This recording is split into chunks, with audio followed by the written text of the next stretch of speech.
Welcome to the State of Our Union, the podcast where real love meets real life. I am your host, Karen Williams, author, speaker, and wife of over 30 years. This is the space for honest conversations around marriage, commitment, conflict, healing, and learning how to choose each other daily. And it's even during the times when life gets heavy, because love isn't just about the vows we take. It's about the work we're willing to do together. Each week, we'll have conversations that inspire, challenge, and remind you that even through loss, disappointment, and change, your relationship can grow stronger. So wherever you're listening from, whether you're driving, cooking, working out, or lying in bed wondering if you're alone in this, just know you're not alone. So take a breath, lean in, and let's talk about the real state of our union. Hello, everybody. Once again, welcome to another episode of the State of Our Union and the Fight to Keep It. I am so excited to have my friends with me today, Gary and Monina Fernando. Say hi to the people, you guys. Hello, hello, hello. Hello, people. Woo. So, as you all know, this podcast is all about helping that one couple that's been married for, we always say 3 to 5 years. That's usually where it kind of gets a little sticky. But anybody that's married less than 10 years, so we always bring family and friends on who can help you through those really tough times and say, hey, this is how we got through it. That means you can do the same. So we know marriage is it's not easy, but it should not be that hard. 2 people can lift a couch. I think that's a quote from Chris Rock. He said marriage is only hard when you're doing it with the wrong person. And so we're here to just remind everyone that, hey, if you have the right person in your life, we can do this together. So once again, welcome Monina and Gary. And we're going to dive right in. But before we do that, please introduce yourself. Tell folks what you do and how you guys can help them. Wow. Yeah, of course. You start first. Yeah. Ladies first, of course, right? So, hello, everyone. My name's Monina. What do we actually do the same thing, but my background is in nursing, but I transitioned to financial services. So I'm a financial professional, focusing more on, because this business is a partnership, I focus more on the long-term care part of, the finances. So yeah, and the marketing piece. I think I'm the marketing of our business. You're the marketing guru. Yes. Yeah.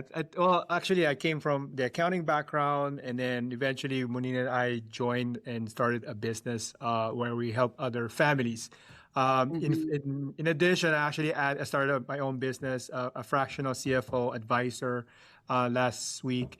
More on because of my background in the corporate financial analysis. So I've added that actually helps other clients in terms of if they're lost or anything like that. I can give them my 2 cents.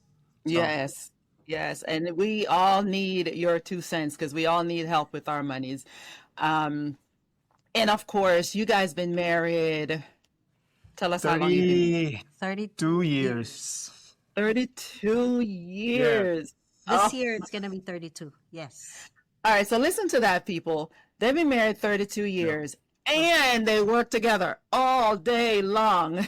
Yes. Okay, so I made a mistake. We're gonna be 33 years This year. Yeah. This year. Okay. Yes. Yeah, that's amazing. And I know I always say, being married, especially for that number of years, our marriage go through seasons. It goes through ebbs and flow. And it's not just about the years on the calendar, but the quality of those, 3+ decades, really. And again, it's not about counting those years on the calendar. Is what does it actually look like? How are we doing? What are we doing to stay, connected, still have fun with each other? And I know you guys mentioned when we did the podcast application, you said one of the main things that keep you guys grounded and keep you guys going for all the years is the humor. And I know that for a fact because I spend time with you guys. So I know humor is a big thing. But I wanted to go into our first question today. What was one real challenge? We'll start off with the serious stuff. What was one real challenge your relationship faced, and how did you guys get through it? Tell us about that, and of course, walk us through how you guys got to the other side of it. You can start. He always has me start. Okay, always ladies first, but challenges, the real challenge. Okay, there's a lot of challenges since we've been married for 33 Mhm. years. Actually, we've been together for what? 30, I would say 39 years. Yeah, Wow. right. So there's a lot of challenges, but I Hmm. think the one thing that stands out for me is really both of us through our lives when we started our marriage, we both are growing, right? Hmm. And there's always that time where you probably don't understand each other because you're growing individually. Absolutely. So, yeah, so my challenge, our challenge was actually relearning each other's, characteristics, quirks, and all that Yeah. Yeah. through the years. And it is challenging because for those many years, you would think that you know each other very well, but not Hmm. really. But not really, because over the years, both of us have evolved and changed, and our careers have changed, our priorities have changed, Mm-hmm. right? Yeah. Hmm. So that's one Yeah. thing. One real challenge. Again, Marina said there's a lot of challenges. I think the one Mhm. real challenge in terms of when we were starting in our marriage, I think because that's what you're focusing on in this Yeah. podcast, is more on the time between work, your career, and we started our family early. As soon as we got married, already have children. So the challenge there is setting the boundaries in terms of time with our Yeah. by ourselves. We were still growing. We're still learning about each other, and then also we have to take care of the kids at the same time. Hmm. And how did we go through it? Actually, through I mean, Monina's mom actually helped us in terms of taking care of our firstborn. So that Hmm. actually helped relieved us from that pressure of trying to do everything by ourselves. So we were Yeah. very, very fortunate that we have that. Yeah, I was having that conversation with another couple that was on here a couple weeks ago too, and the importance of your family of origin. A lot of us think that once we get married, we abandon our family of origin, and it's just me and my spouse against the world. But we Mm. really need our family of origin, especially when it's a healthy connection. I get it. There's family of origin that are unhealthy. We all know that. But when there's healthy boundaries and they show up and they are there to pour into our lives, that is really, really important. And you mentioned just the challenge of staying together. So you guys had to make some decisions about how to intentionally connect with each other, you know, call grandma to come get the kids and just stop for a second and actually look at each other for a minute and reconnect. And so what were some of those like date nights, in those early years, what are some of those date nights that you guys were, and I'm just saying date nights, but what were some of the things that you guys did intentionally to stay connected? I think for the most part, again, because we started with a family already, so we make sure that I think from time to time we go out. I don't even Mm-hmm. that was 30 plus years ago. I don't remember, but we do go. We went out, but I think also we went out with our children Yeah. and the kids. Again, for myself, I came from there's seven of us. I've never experienced going out with my parents usually because there's a lot of us. So I make sure that when we have our own family, that our kids, even though they're not, she's God, Monina, and then kids. That's not the way I prioritize things. I want to make sure Yeah. that the kids are involved also. So Yeah. Yeah, Okay. and I think at that time, it was always about the kids. Like Yeah. we said, we had Jason, our eldest, right Mm-hmm. away, honeymoon baby.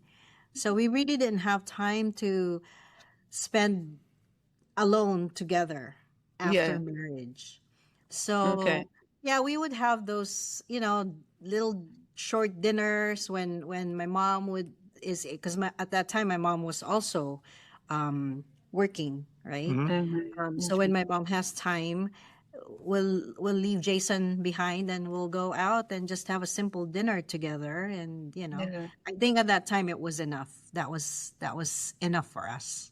It was, Yeah. yeah, Okay. yeah. That 30 minutes or an hour, that's very precious for It's us. like, okay, babe, we have 30 minutes to eat and connect and talk, and we're out. Yeah, yes, yes, yes. Definitely, yes. Yeah. And so, we moving through that phase where the kids are there, you're caring for them, and we're going along the decades, and you get to a point where, okay, so the kids are okay now. They are, they can feed themselves. They're not going to burn the house down intentionally. Um, but then there's you too. There's this person sitting next to me that I'm saying, okay, we're not just parents. At what point did you get to that realization that, oh, this is my girlfriend, this is my boyfriend, this is my partner, this is my lover, this is my friend? At what point did that happen for you guys?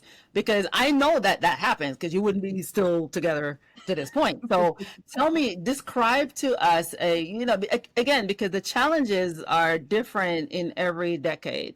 Right. We have the kids challenge. So at this point, when the kids are, more mature and now you can somewhat focus on each other, just focusing on your relationship.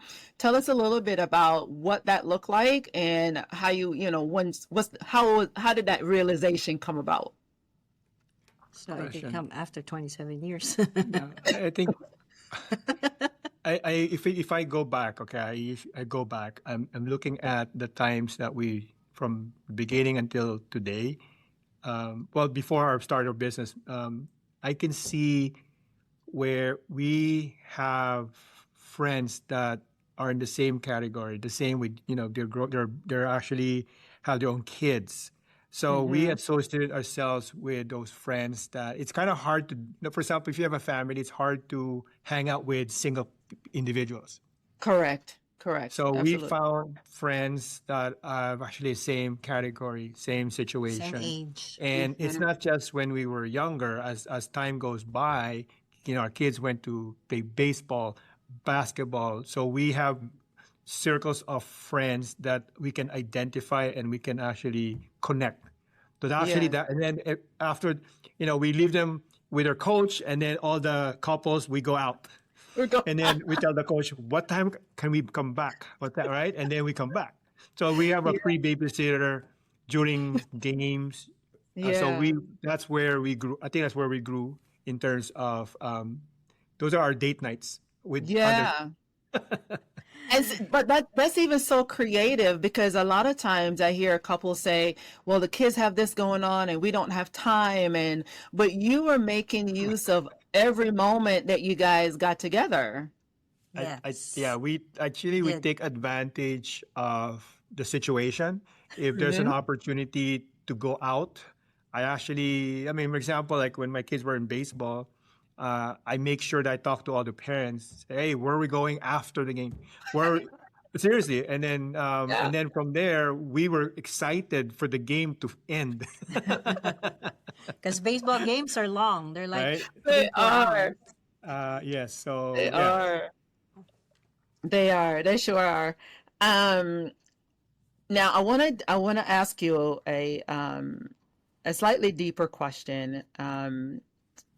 Fast forward a little bit, to with you guys, and I know, um, but for this question, I want you to explore it as much as you want, or talk about it as little as you want. Again, this is comfortable environment, but we want to be as authentic as possible. One of the challenges that I know, Monina, I know you shared at our conference in January. For those of you that didn't know, Monina and I had the opportunity to share the stage at the Hey Boo Women's Conference in January. Yes. Yes, and we were the hype woman, but that's for another podcast. Y'all ain't ready. Yes. Y'all ain't ready. But one of the things that she shared in her talk was the challenge of losing you guys' income. Now, that is a real challenge. That is a challenge that a lot of couples have, financially. And we saw during COVID where a lot of marriages ended as a result. Share as much as you want about that's a period of time in you guys' life. And of course, give us some ways that we can help that one couple get on the other side of that, and then describe the type of resilience that it takes to get to that level. I'll start. Okay. You want to say something first? No, mine would be longer. Yeah. So that all started. I had a business. I had my own business, and that business was I had it for more than 16 years. And then I decided to sell it. And when I told Gary that I want to sell it, he was all for it. He didn't even think about, okay, if you sell it, then what's next? What are we going to do for income? Right. Because he was confident that we were going to be okay. And I'm like, okay, he's going to take care of me. I don't have to worry about it. Well, unfortunately, during COVID, he got laid off, so both of our income disappeared. Fortunately, we are already in the business. So between the two of us, actually, Gary is the one who's he always looks at the silver lining. He's always a positive one. Like if you're drowning and thinking of all these bad things, he's the one who's going to just pick you up and slap you in the face and tell you, wake up, woman. We're going to be okay. Wait, we can do this. Why did you say woman? Me. Oh, okay. You're slapping me, waking me up. Okay. But that's how he was. And, even though, and that's why when he got laid off, I wasn't the one he called first, actually, because he knew that I was going to get upset. I was going to cry. I was going to talk about all these negative things that what are we going to do? Where are we going to get money? All that. He talked to our Mentor. ex-mentor first. Yeah. So, so with that, we just kept going. We decided the business really works for us. We've seen examples of success. And what's great about that is we found more time with each other. Yeah. So, when you asked the other question earlier about the turning point too, it's also that, because then we kind of rediscovered each other. Yeah. Because before that, we were both busy with, my business, his job, the kids, and we would only have those little moments together. But now it's like 24/7. So, yeah. That was believe it or not, that was really the cool thing about COVID for Rob and I, because Rob was home for a year and a half during that season. And I'm telling you, to back up a little bit, I would say to any couple, when you hear God telling you to save, you hear God telling you to put away something, you hear him say, don't spend money on that thing, you really got to listen, because he knows what's coming down the pike. He knows what's coming down the future. I could never have anticipated a pandemic. What is that even? What is that? What is a worldwide pandemic or a global pandemic, whatever? And, in that season, there was no financial worries for us, because again, God was constantly telling us where to put our money, what to do, and all those things. And being home for a year and a half, it was more of, oh, geez, what are we gonna do today? Are we gonna hike? We're gonna walk? We're gonna go for coffee? What are we doing? We're coming up with different date ideas. But again, it was evident of the foundation that you guys had built prior to that. you know. So, Gary, share with us how all of that affected you, and I know there's, especially from the man's perspective, I'm not saying that you are that type of dude, but, there's a lot of guys that are like, I can't even come home and tell my wife I lost my job. How am I going to even have that conversation? She's looking to me as the provider. A lot of men, their identities are wrapped in what they do versus, who God says they are. And so even in that season, tell us a little bit about how you do that, how you did that, and what that resilience looked like, and see if you can share, like a pointer with that one young husband that's still trying to figure that out.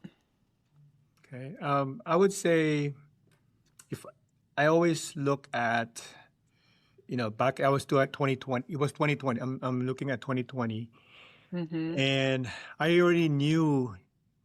I didn't know that pandemic's gonna happen, but I Right. already knew that there's always a bad side and a good side in terms of the market, the economy, Yeah. right? And how and because I've been our mentor has been teaching us and talking about this. Yeah. Remember 2008. Remember Yes. Y2K. Yes. So Yes. Yeah. all this stuff I went through when I was an employee, but I never realized how that was a sign. But I was not looking for the sign. Why? Because I have the steady income coming in. In Yeah. 2000, yeah, to Y2K, I was making money. 2000, so it was not me. I was actually, unfortunately, I was the one who are laying off during that time. So for me, I'm looking, hey, it's not going to happen to me until I hit 50 years old. Okay, this is Mm. before pandemic, and I knew Yeah. that eventually it's gonna come back. So during that time, I already knew that it's just a matter of time that's gonna come back. So I prepared myself that um, eventually I'll be the one getting those, what do you call it, pink slip, whatever, right? Yeah. So I Yeah. prepared everything, and that was my conversation with my mentor before. I said, "Hey, if something happens to me, what should I do?" And he basically put a lot of emphasis of, "Hey, put your head down and do the business, and you Mm-hmm. won't ever, ever, ever look for a job." Yeah. And because of what how much he instilled on me, and again, I was not making any money at that time because I was doing part time. So it's just Mm-hmm. a switch. As soon as I get laid off, he just said, "Congratulations, now Gary, you're now an entrepreneur." Yeah. You now own Yeah. your. That's it. So again, from there, say it's your call. It's you're the driver now.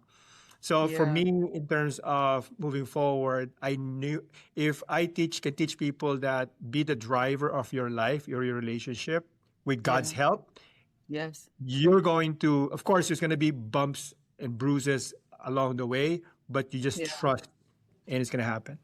Yeah. Yeah. That's so good because a lot of times we are relying on we're relying on the work to always be there instead of tapping into the gifts that God has already put on the inside of us because that's where our true identity is. Yeah, Yes. I agree. Yeah. Yeah. All right. So if what would you say between or among money, communication, intimacy, and expectations? Which one of those areas would you say stretched you the most early on in your relationship? And if it's not one of those, add your own. You were gonna add your own. What did I say? I don't know. Um, For me, it's expectations because Okay.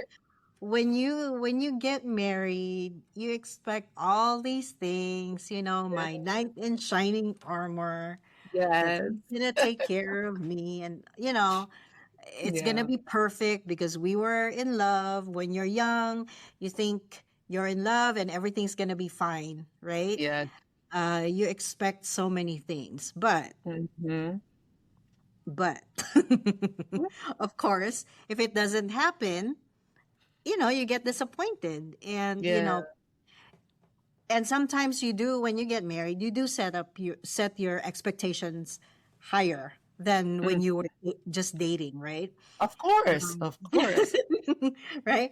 But I did. That's what actually stretched me, is the expectation, because of course I expected more from Gary.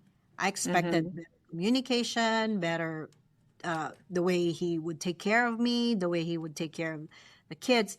And I'm not saying that he did not, right? Right, But right. at that moment, it was an expectation. So yeah, just Can I let me there's a follow-up question here for you then. uh-huh. Um, what would you say the challenge in that expectation, how much of that did you actually communicate to him? That's a good question. Excellent question. Yes, that's an excellent question, because I didn't. And Yeah, actually that's the lesson learned there. yeah, It's yeah, to be to communicate early on. Um yeah, communicate. You know, it's funny because whenever someone asks us, before this business, when we were you know, 20, 30 years in marriage, yeah. someone would ask us what's the secret, right? Mm-hmm. Mm-hmm. What's the secret in a long-term marriage? And I always say it's communication, Mm-hmm. not talking to each other, but not communication by talking to each other. It's communication when you don't talk to each other. Yes. And that was how we were in the beginning, especially because I was working, he was working, we have the kids. So we just talk about everything about the kids. Who's going to Yeah. pick up the kid? Who's going to who's going to feed them, right? Mm-hmm. So communication was a big part of it. And that's why that's something that I learned, is to make sure you know how to um, tell your partner what Yes. you're actually expecting.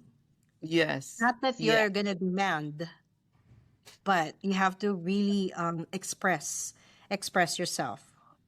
Yeah, express you, which what I'm understanding you're saying there is having the capability to express your needs, be able to express the wants that you have, the desires that you have, what you expect of your partner. Because I guess again, I'm finding out more and more that men are not mind readers. I don't know why they're Yes, not, but they're not. You know, they're so we're not. learning that they're not mind readers, and then also is you know, we have these expectations that we, for whatever reason, we read them in a book somewhere, we saw it on a movie somewhere, and we just figure they should know what to do, you know? Right? So, Yes. Gary, help me and the audience understand what was happening for you during this season when you were practicing mind reading. You know, I'm the kind of person I like the initials KISS, keep it simple. So I'm the kind of Mm-hmm. person I make everything simple. But of Yeah. course, she complicates everything. So again, the expectation, all the stuff. You know, I always say I don't know what you're asking, whatever, right? So that's part. I mean, you're right. Men think differently than women, Yes. Yes. and the faster, both sides, the faster you actually admit that, the faster you can grow, move to the next level. Absolutely. Unfortunately, sometimes it takes years for you to, Yes. and unfortunately, sometimes it happens after they split up or having a divorce because Yes. they don't Unfortunately.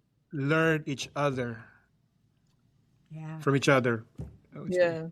Yeah. Yeah. Um, and it's so funny. I was actually at a I was playing pickleball this morning with a bunch of other business women. And so we were having that same conversation around relationship, and someone was just sharing about their own divorce and some of the challenges that they faced, you know, initially. And that's been a part of it. That's been a constant, I should say, in marriages that have ended. You know, we didn't communicate well. We had these expectations that we never shared with each other. and then the other person is unwilling to bend after a certain amount of time because it's Wow. like, hey, this is just how I feel. And we have a way of, when we hear information, we internalize it instead of just hearing what our partner is saying. Mm-hmm. Because if I said to Rob that, hey, I don't like the way you leave your clothes on the floor. Well, that's just an example because my husband does not leave anything on the floor. That would be me. But, he's the orderly one. But if I share with him something that I'm being challenged with, um, automatically what we end up doing is we internalize all of that information. Oh, so you don't like me, or you have a problem with me leaving my clothes on the floor. It's never about that. It's the Mm-hmm. actual situation.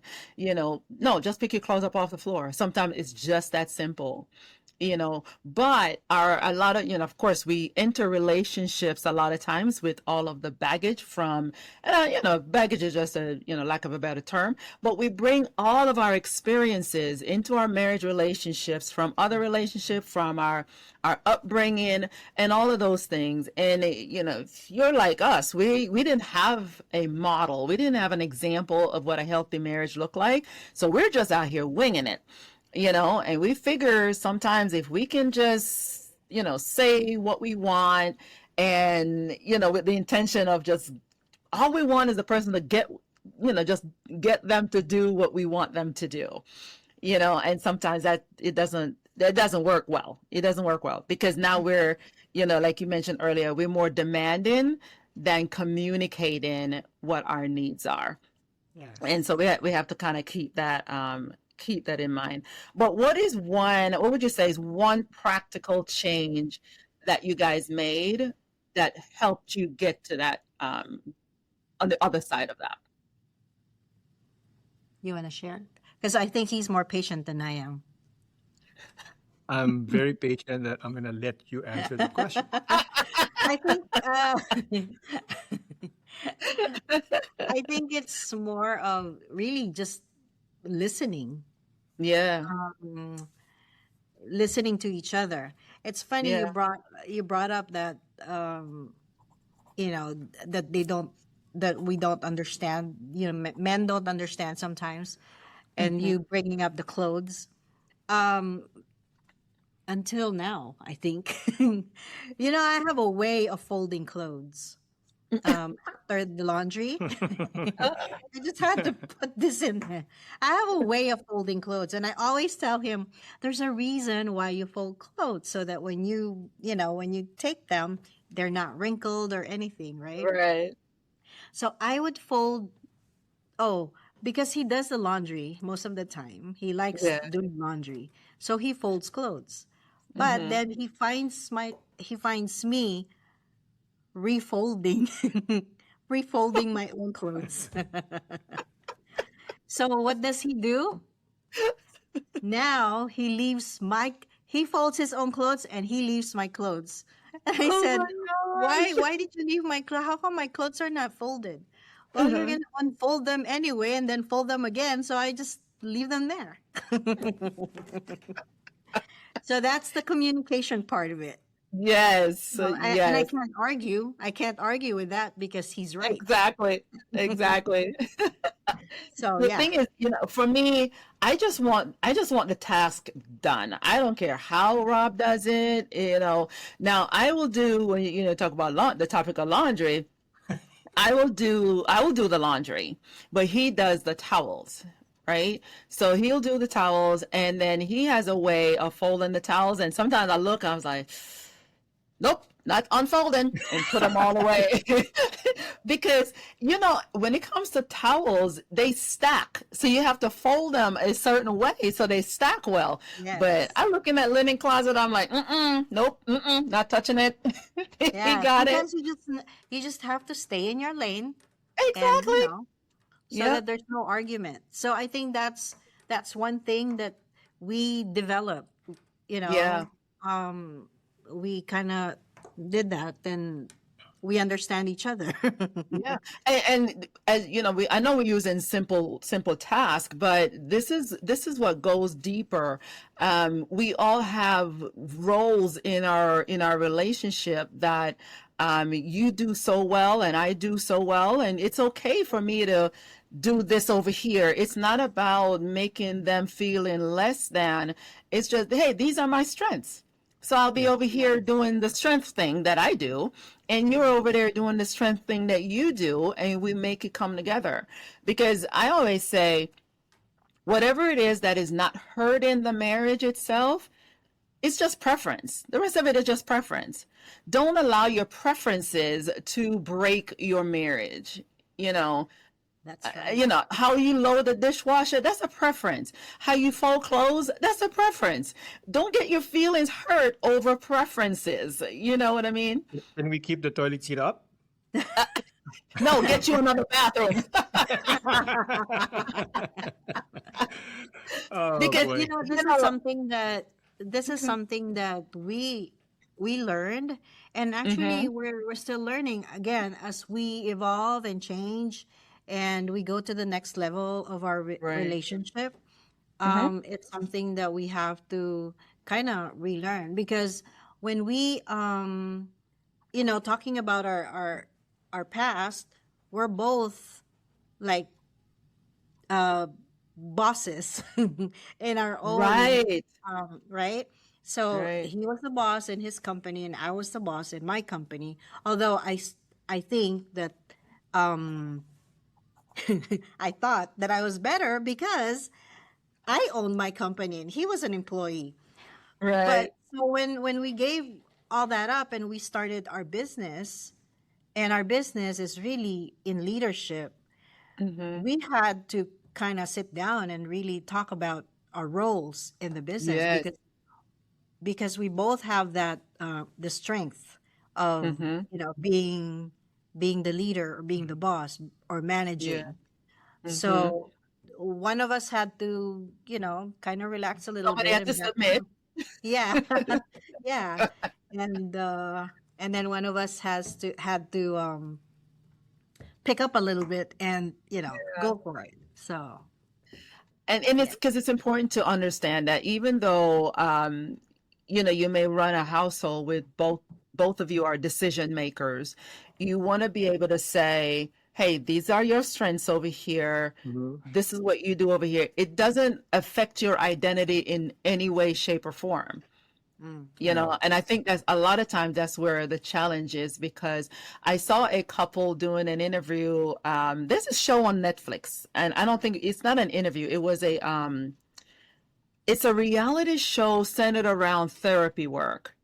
And one of the things that the husband was saying is how much he feel less than a man because the wife made more money than he does. I think And I know what again, that show is. yeah, I Oh. just saw it launched on Netflix. I haven't watched a full episode yet. I said I do eventually want to check it out. And I know it's reality show, some of it is scripted, but these are real, true challenges that couples have. Is in this house, it's again, because we've been married 33 plus years, there are seasons. There was a Right. season when I was the breadwinner. There was a season when Rob was the breadwinner. There's a season when I was a stay-at-home mom. I just ran the house, and there's another season when, yeah, I was going to work, especially during the COVID season. I was going to work. Rob was staying home. Again, I was a breadwinner during that season. So the thing is, once you come together as a husband and wife and you say, this is the marriage that we're going to create, there has to be a vision that is set forth before both of you, that you said everything we do is towards that vision. I don't care Yes. if you're the one making more money. I don't care if you're the one making all of the decisions. Whatever it is, we both have to be on the same page when we're talking about that vision, and it has to be communicated with between each other. And I think sometimes there's a loss of we put our identities, we wrap our identities in these things and in these roles, and when things happen and those roles change, we suddenly don't know what to do because hey, we had no idea who we were prior to that incident. Yes, you kind of lose you kind of lose yourself in all Yeah, that. But yeah, yeah, so yeah. I'm because I want, if nothing else, for people to walk away with with the realization that your marriage is it's a union of it in and of itself. It's its own organism, and God is just inviting you and I to participate. Mm-hmm. We have to yes, be able to see it that way. Right. You know what I mean? It's not just, how, you're showing up and we're doing things. You know what I mean? I know we can beat that topic to death. But yes. give me one thing, one idea that I know you guys have talked to many couples over the years you guys been married. Again, people always ask you how you got to this point. But for couples that's been married less than 10 years, or even some of the newlyweds that you guys encounter, what is the top three, or among the top three, that you see struggles that you see I'm struggling with? You just want to jump in there and be like, listen. But what would you say is one of those top struggles that those younger couples deal with? I would say, I think for young couples, I believe, number one, accepting the roles what they have. Number two, more on the money side, meaning on the financial side. And again, they look at, the husband should provide, but nowadays you can see women are making more money, and actually they have more opportunity than the men, especially as they get older. I mean, at that age where everything is really up for grab. Um, but when it comes to a young couple, I mean, just had a client today where five kids, just bought a house. She's 32, married to a 35 years old. Again, for them, they have a business. A wife is two jobs, and that's my question. I said, you have five kids, and Mm-hmm. I mean, we have two kids. It was a struggle, but with five kids, so my question to her is why? I already know the answer, but why do you have two jobs? So I have to add income to the family. So again, I said, is that the only place that you can have an income? So I always look at, there's opportunity out there. You don't have to be a YouTuber. You don't have to go to TikTok, right? But there's other opportunities there. So my conversation with her is more on realization that, hey, I want you to spend more time with your kids. I don't want Yeah. you to have the experience of working 16 hours, your husband working 8 hours, and then you have five kids. Mm-hmm. Whether five kids, one kid, when you're starting, people struggle in the beginning. I think more on, they don't have a understanding that there's other opportunities out there, that you can buy back your time, Yes. Yes. and actually, I mean, you started a family. It's your responsibility to spend time with your family, not spend time with your boss, right? So Exactly. Exactly. Most of us bosses, they're spending time with their family. Trust me, they are. Oh yes, yeah. They're yes, yes, spending time with their family. yes, Yeah. And Oh. yeah. Manina, what would you add to that? So I wanted to add, like if there's an argument, if you're early on in the marriage, if there's an argument, I think instead of like yelling at each other or saying bad things Yeah. to each other, instead of doing that, to just really take a pause and think Yes. about what you're gonna say first, because if you say something that's hurtful, you cannot take that back. Yes. And Yeah. yes, your spouse may accept it at that time, but over time, if you got used to it and you do it over and over again, Yeah. down the road, it's not going to be healthy for Yeah. you. I Yeah. mean, you know, of course, we we endured that. I don't think we said hurtful things between the two of us, but there's arguments when you yell at each other and you don't want to talk to each other. Yep. You don't want to be in the same room. But Yeah. we have to be careful. And at this stage in our marriage, I think there's also things or things that's not really worth fighting about. Fighting about. Right? Absolutely. Like it's not Absolutely. something that you want to destroy your marriage for it. So Mhm. there's compromise, compromising. Yes. So, Yeah, like I was saying earlier about, the if it's just a preference of thing, it's not worth the time. It's not worth the argument. you know exactly. um and it's so important to know, like you said, knowing when to take that pause, when to slow down and say, okay, what I'm about to say, is that really necessary, or do I just want to be right? Is it just feeding my own ego, to just shut this down?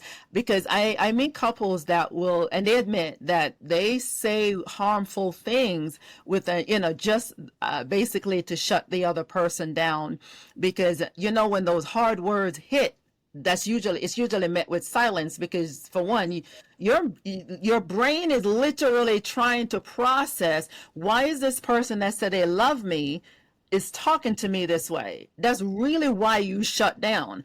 Your brain, that's what you call that physiological response to what's being said to you. And the name calling and the harsh words, like you said, they break you more than the physical harm. They really do. And it over time, it does is eat away at your partner. It eats away at your union. It eats away at your relationship. And I know sometimes we use those words because we just lack the mental bandwidth to even have those hard conversations. I still know that. And what I said, that's another podcast. But yeah, oh my goodness, our time is almost here. But one Yeah. last question. Um, just give the audience one practical tool or habit that you guys have and continue to practice to keep your relationship fresh, keep it going, and hey, here we are, still excited about each other after 33 years. I'm excited. Actually, just like what we said, it's the humor. Keep the Yeah, humor, there. He's the one who's always. Sometimes it's gross humor, but it makes me laugh and smile, and it lessens the stress, so yeah, it works. But the other thing that I wanted to say was, when you're early on in your marriage, you really need to pay attention, and you have to get used to what you want your marriage to be in the long run. Because if you mm-hmm, start a mm-hmm. marriage with really a bad, like you yell at each other or you say bad things about each other, if you start with that, that's gonna carry on through all the Yes, years. But if you start with absolutely.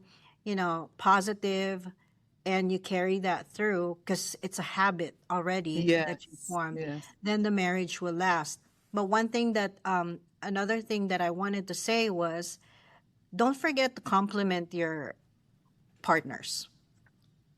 Yes, yes, please. Yes, Yes, please. please. And Yes, express gratitude. yes. Because that really, that's one thing that I've really learned. I know that I don't express it enough, but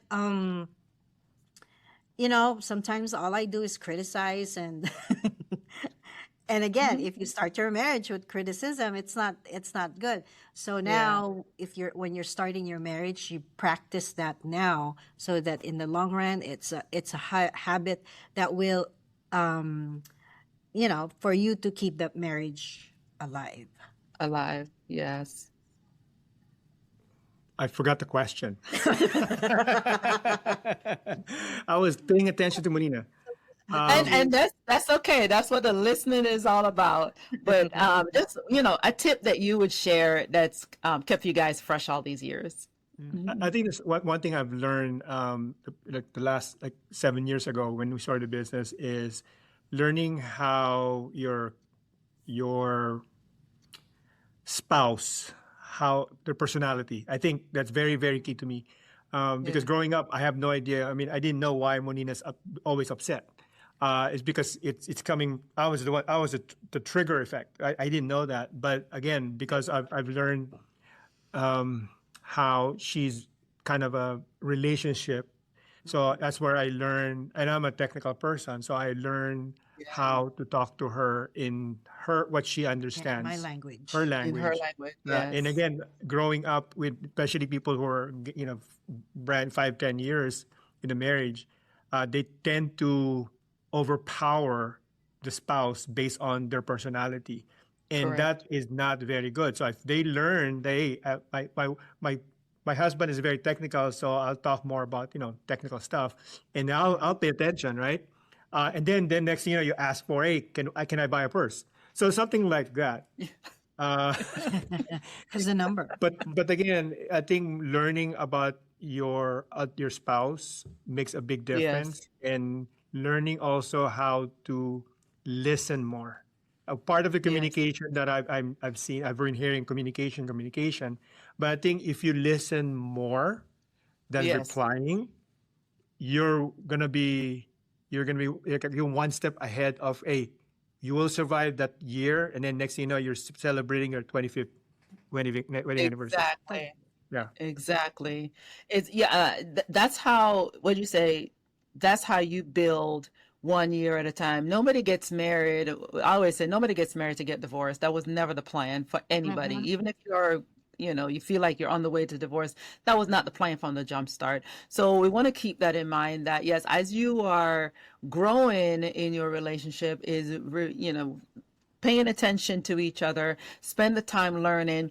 Take For one, stop internalizing everything. Everything is not about you. Even, one of my issues back in the day was Rob's face. Rob has this resting face sometimes that just like, okay, he's mad about something. And if he's mad about something, it got to be about me. Mind you, this man is not even thinking about me. Sometimes he's simply sitting there. What are you thinking about? Nothing. And I've learned that guys know how to think about nothing. Nothing. Mind Yeah. you, we don't know how to do that. As girls, we do not know how to think about nothing. There's always something Yes. going on up there. But for them, they have the gift from God to think about nothing. And I call it a Good. gift because some days I wish I could.